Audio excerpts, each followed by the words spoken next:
First of all, I want to say thank you to Tech in Asia, as well as to Epi here. And the story behind that is, Tech in Asia ran a story about Crowdbaron about 3 weeks ago. Epi read it, and only about 10 days ago, he invited me to come here and to explain what we're doing with Crowdbaron out of Hong Kong. So it's been a very quick journey.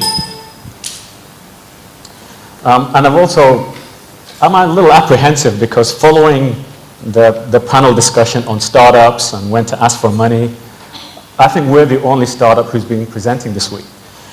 So I think it's a little ironic that we're presenting after they've spoken about startups and how to pitch and so on. So this almost feels like a pitch. So please, those VCs out there, ignore this is not asking for money. I want to just take you back and share with you a personal story as to why crowdfunding and why crowdfunding real estate. My parents emigrated from Pakistan to the UK about 45 years ago. And I remember in those early days, it was difficult for them to borrow money. It was difficult for them to purchase property. So what they did was they reached out to their community. So together with my family, there was maybe 150 others in the same town. So what they did was every weekend they would go around to their community's houses and they would collect money. And as a 10 or 11-year-old at home, watching all this money coming into the house every week, I thought my parents were dealing drugs. It was only later, with hindsight, I realized that they were actually pioneering crowdfunding. So with the money that they were able to collect from within their community, they were able to advance, get on the property ladder. That was 20 years ago. Now, during the last 15 or 20 years of my career, I have been working in the sin industry, alcohol and tobacco. Now, why do I want to share that with you? Because crowdfunding today and crowdsourcing is being handcuffed. Many people talk about the regulation and how difficult it is. And I think the training that I've had dealing with so many lawyers, working with tobacco and alcohol regulation, is probably very good training for what maybe is going to come in crowdsourcing too. Okay, so let me basically share with you what Crowdbaron has done in its very recent lifetime. We were launched in March of this year. And share with you also the learnings that we've had so far up until now. And hopefully there'll be time for you to ask questions if I haven't covered everything as well.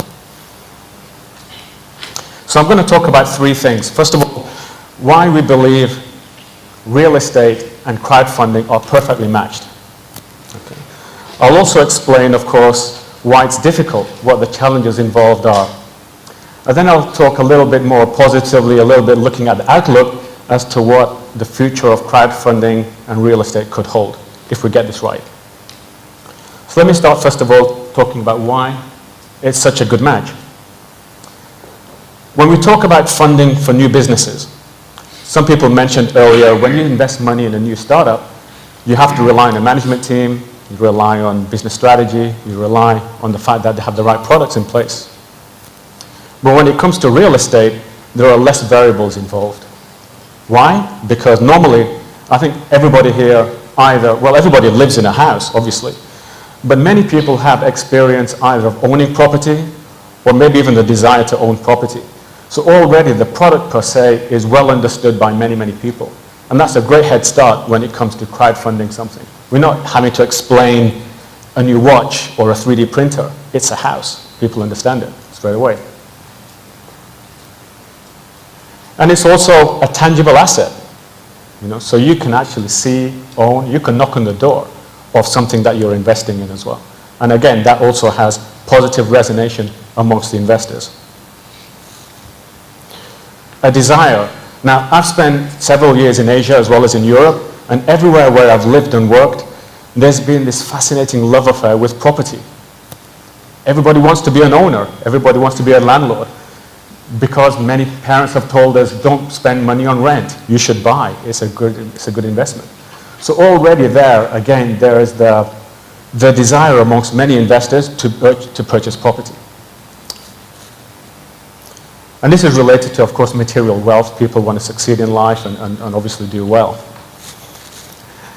And finally, when we think about the benefits of crowdfunding property, let me try to explain what we actually do to explain this final point. We would purchase a property using the crowd. So the crowd, rather than buying 100% of a property, they would contribute 1%, 2%, 5%, whatever they want to afford to purchase the property together. Now let's imagine a rich investor, somebody who actually can afford to buy the whole property. What we advise those investors is, rather than spending $2 million on one property in the middle of London, why not buy 10% of 10? So by doing so, what we're able to achieve is diversification. Adding or reducing the risk or spreading the risk across many properties, even for those wealthy, high net worth individuals who can afford to buy the property all on their own. And additionally, one of the things we've looked at in developing our business model is greater liquidity. Today, if you're a homeowner and you want to sell your property, and you want to realize the gain from the property, you need to sell it. But in a crowd-funded real estate model, it's possible for you to transfer out your share without the group selling the property. And what that allows us to do is to inject liquidity into property that isn't there today in the traditional market.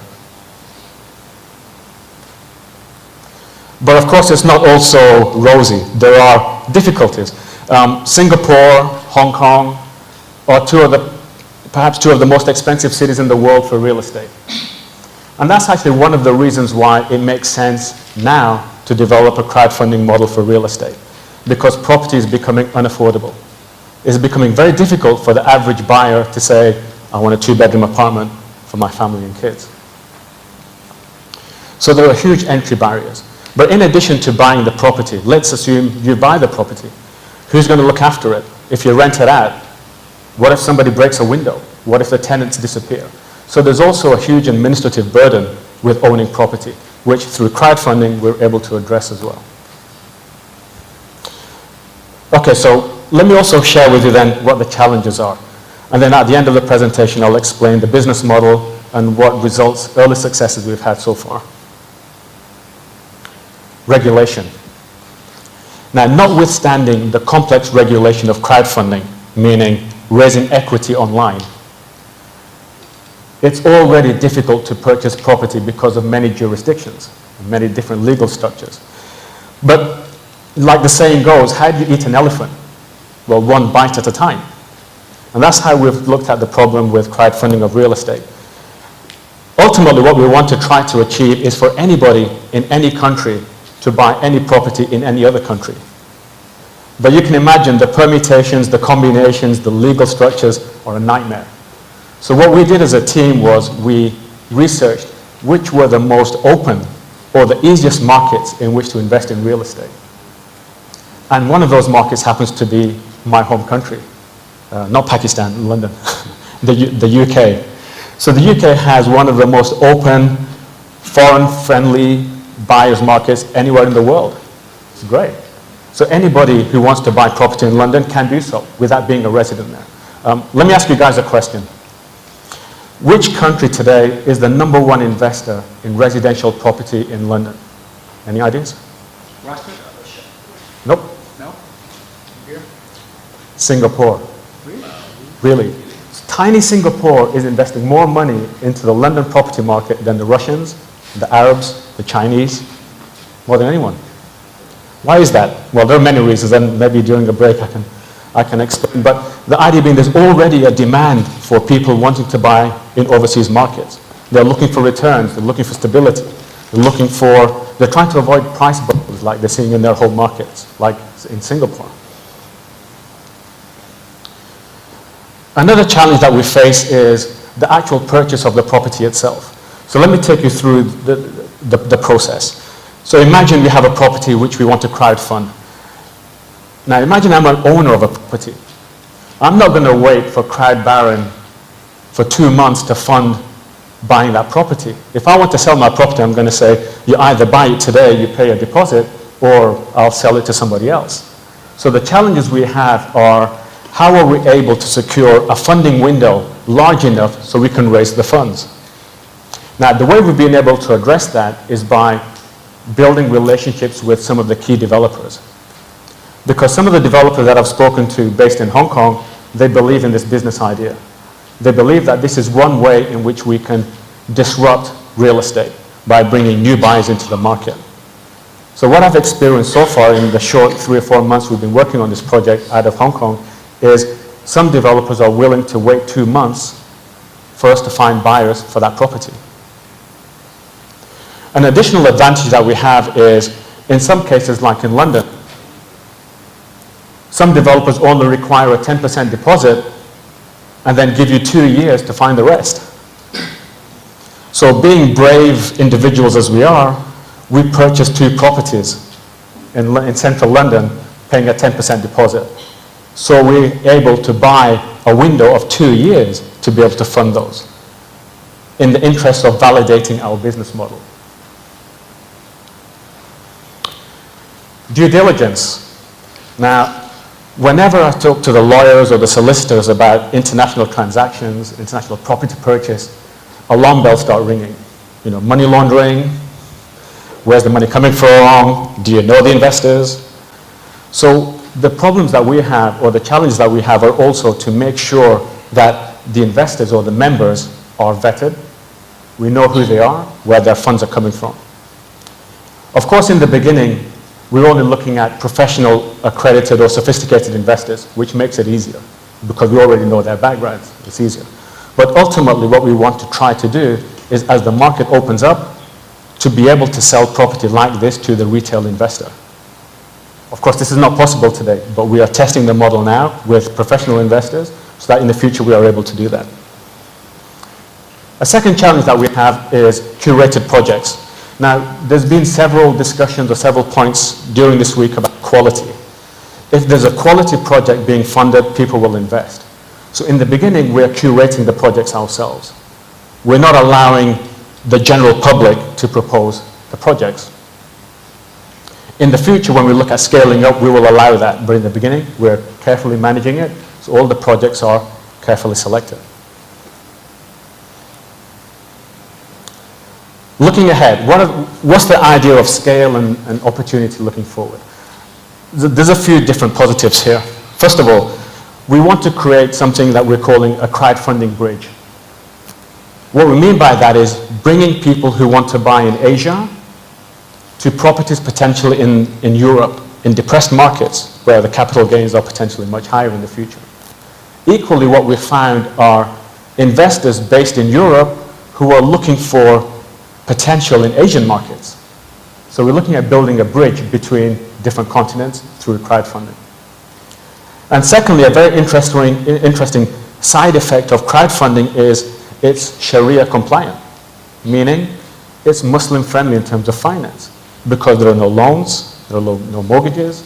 So we're able to develop a product or a model which through crowdfunding is inherently interesting for Malaysians, for Indonesians, for the Middle East countries as well. And already through the people interacting with our website, we've had a lot of interest from the Middle East and Indonesia too. I'm not sure yet whether it's because of that, but we're going to start looking at marketing that as a potential advantage for us too. More interest means more buyers. As we lower the entry barriers, more buyers will come in. Hopefully that will increase demand, more development, and better gains for everybody. I'm going to go quickly through this part so I can talk about the final couple of minutes. Tangible assets. So a house is obviously a tangible asset. But where could this go in the future? Crowdbound could start thinking about, of course I'm dreaming here, right? This is entrepreneurial passion, I guess. What about owning a Picasso painting? What about a Van Gogh? I cannot buy it on my own and I see Sotheby's and they sell it for $25 million. But maybe this room together could buy a $5 million painting. Who knows what the future holds? So basically our goal through Crowdbound is to simplify property purchase, like purchasing a hotel vacation online. This wasn't possible 10 years ago. And maybe in the future, 5 years from now, buying property will be as simple as that. It's a goal that we've set ourselves. Here's an example of a project that we have currently on the website. Okay? If you want to invest, please feel free to give me a call afterwards. So we're looking at the best prime locations in each of the cities. By pooling the resources of everybody together, we're able to buy in the best locations. So next to Marina Bay Sands, the equivalent of that, overlooking the Thames, next to Buckingham Palace, for example, why? Because the people together are able to do so. So for a participation of around $5,000 US, you could own a property in central London. So we find this idea resonates with many people. They find it attractive because for the first time, they find they're able to buy property in places they couldn't before.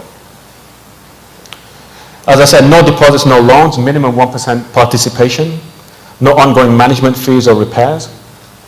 What Crowdfunding offers is, should the property become empty or should there be a breakage, we will pay for that. We hedge a little bit. So we want to try to simplify everything for the investor so they have no additional costs in the future. Let me just touch briefly on clear exit strategies. So imagine having 20 shareholders of one property in the middle of London. What if one of them says, I want out, or when are you going to sell the property? Well, we thought about that in the business model up front. What we do is whenever we present each project, we'll let the investors know when we will sell the property. And normally it's tied to a percentage gain. So in other words, once the property increases by between 20 and 30%, that's when we will sell. Because it takes away all discussion from potential investors to when are you going to sell, is it the right time to sell, or why don't you hold on to it? And by doing that, investors are also able to choose between different projects. One which may deliver 20%, one which may deliver 30%, one which may deliver 40%. So again, they're able to diversify. So how have we done? This is my final slide. How have we done so far? We've been researching the business model since early last year. We launched a website in March of this year. We put on the website 9 projects with a total value of 8.3 million US dollars. The cheapest project was valued at $250,000. The most expensive project was valued at 1.5 million US dollars. And the reason being, we wanted to gauge the interest for different types of projects. So we had a very large range of projects. Pleased to tell you that towards the end of last week, we already funded our first project with a value of 450,000 US dollars. Now, there weren't 1,000 shareholders for that. There was actually only 4.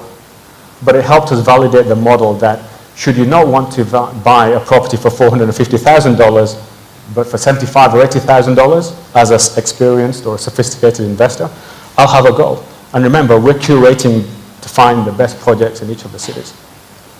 So it's a great initial success for the team. We're quite excited about that. And now what we're looking at doing is strengthening our presence in Indonesia. Why Indonesia? Because it's a great market. It's driven by internal demand, not by speculators.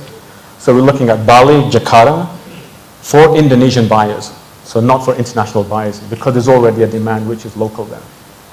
So we hope to, next year maybe, talk about some successes there too. And with that, I'd like to say thank you for your time.